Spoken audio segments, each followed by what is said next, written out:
Hello, my name is Laurel Gibson. I'm an artist, educator, and this is Una Plática.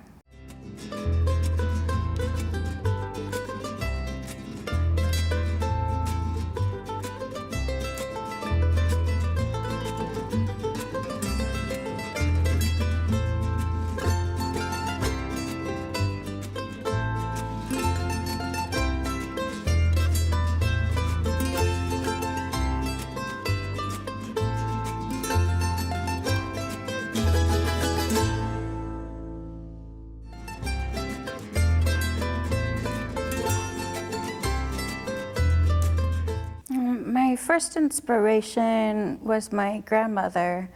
I grew up and I saw her paintings, and I would visit her, and she was a fashion illustrator.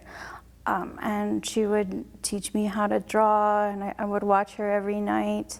And she was always one of my biggest supporters. And then I looked into other artists, and kind of starting with the Renaissance, I loved Michelangelo, I loved the Impressionist and Van Gogh, and all sorts of different artists inspire me.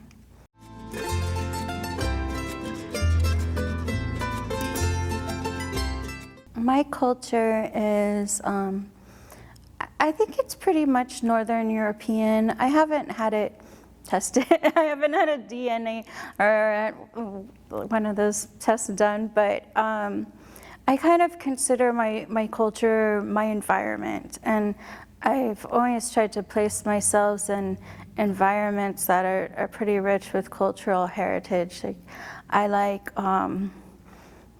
museums, libraries, art, culture that we can get from. And I grew up in Arizona, and Arizona also has a rich Native American culture.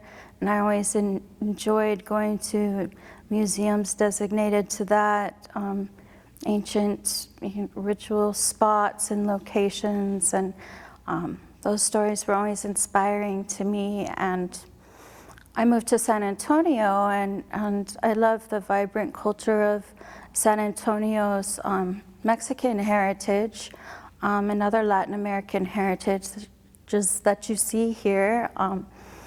It's the one I feel sort of the most present and can get involved with the community.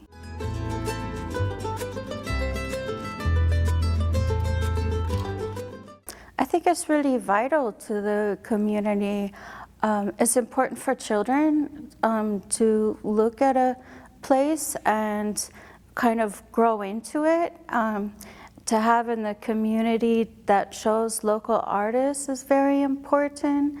That other places is sometimes harder to see, and this highlights that. It also highlights the Mexican culture with its programs, and I often go to those. I've learned from lectures, and I love it here. It's a great organization.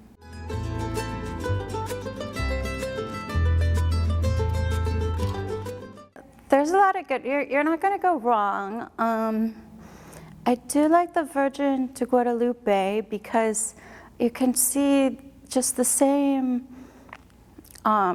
directive given to so many different artists and see where they go with it. And I really like seeing the uniqueness of each one. I also really like Zonarte. Because that one, to me, you see people that you may never see. And you see, really local handmade artists that live in our neighborhood and close by.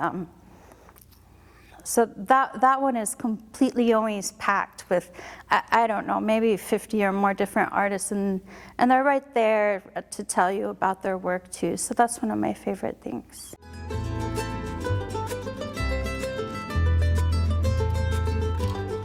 With my art, I use it as a practice, and I kind of call it a practice myself. Like, I think it's important to do whatever makes you feel the best. So my art has almost a different meaning to me than I think it gives to the viewer. So what I would have the viewer take from it is to see something that they relate to, that means something to them when they view the picture, that it's out of my hands, but they connect with it.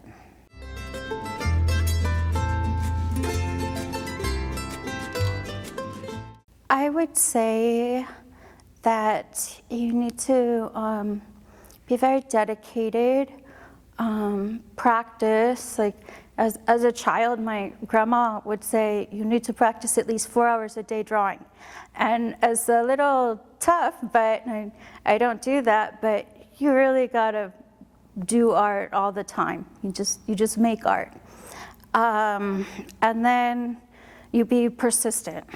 If there's a place you want to show your work at, you be persistent and go visit their shows and go meet people and talk to people, and you have sort of your maybe inward nature where you're creating, but you also have an outgoing nature where you're networking and communicating.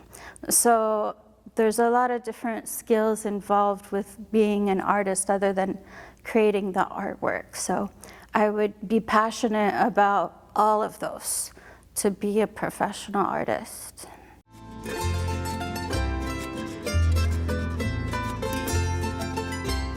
This painting is Mission San Jose, and it's one of the biggest missions in San Antonio out of the 5, and one of the reasons that I painted this one at this particular time was in October during the butterflies migrating. I'm a plein air painter, so I paint outside with an easel or use something around me as an easel, and I paint with a palette knife. So with this one, I wanted to really capture the feelings of the place. When I was just sitting there and kind of get enriched in the senses and start forgetting about everything else. That's how I like to create art. And the butterflies just started, they looked like they were rising from the ground, and I was just like, this is crazy, this is beautiful. So that's what this painting is about, and then it also shows the mission in the background, and I was kind of sitting in the middle of the field to paint it.